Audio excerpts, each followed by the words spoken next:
je suis psychodramatiste. Alors, c'est un nom compliqué quand on ne sait pas ce que ça veut dire. Psyché, drama. Drama veut dire action. Donc, c'est la psyché que l'on va mettre en action.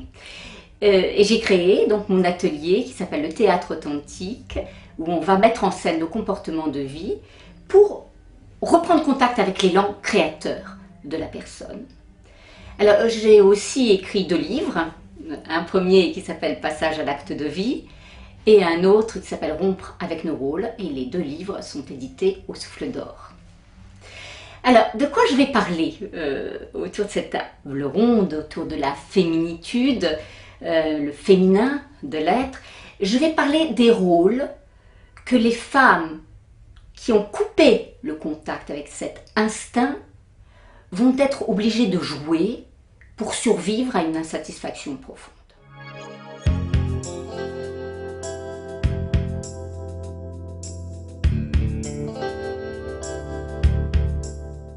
Alors, les rôles. Il y a 3 rôles que j'ai répertoriés, qui sont les 3 plus fréquents. Bien sûr qu'on en a plein, hein, bien sûr.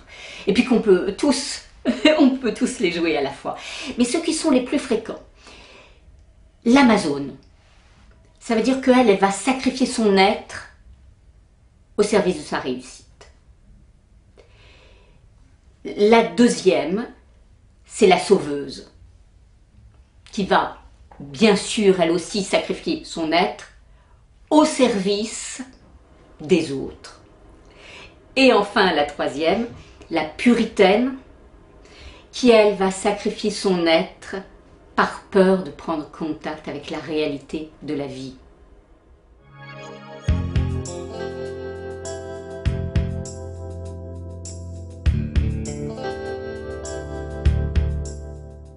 Ils sont des carcans, ces rôles, tout simplement parce qu'ils vous coupent du vivant de la vie. Ça veut dire que c'est tout l'être qui est enfermé dans une bouteille. Toute la lumière de l'être. La femme qui est coupée de cet instinct va noyer toute sa substance humaine et vibratoire. Elle va noyer son instinct, tout ce qui inspire sa vie profonde. Ça veut dire qu'elle n'a plus qu'à fonctionner. Hein. Alors elle va fonctionner, présente physiquement, absente psychiquement. Elle s'est écartée de toute la sève de vie qui la rend vivante.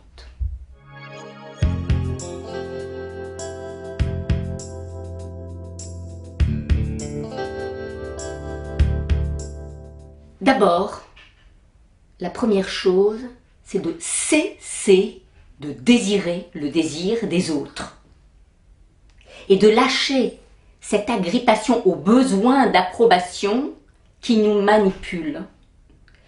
Alors, pour ça, il serait intéressant qu'elle commence à prendre 5 minutes, simplement 5 minutes par jour pour elle. Le temps de prendre contact avec ses sensations, et avec ses besoins, ses propres besoins, de faire le tri entre qu'est-ce que je fais par sens du devoir et qu'est-ce que je fais pour mon propre plaisir. Ensuite, ce que je vais proposer, c'est, enfin c'est plus que proposer puisque c'est le sens de ce que je vais transmettre à travers mon activité, c'est d'oser affronter ces vieilles histoires émotionnelles. Ces vieilles histoires émotionnelles qui nous conditionnent, qu'on en ait conscience ou non.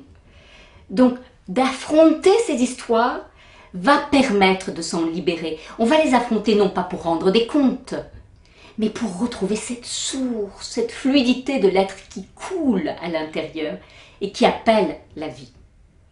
La vie vivifiante, tout simplement.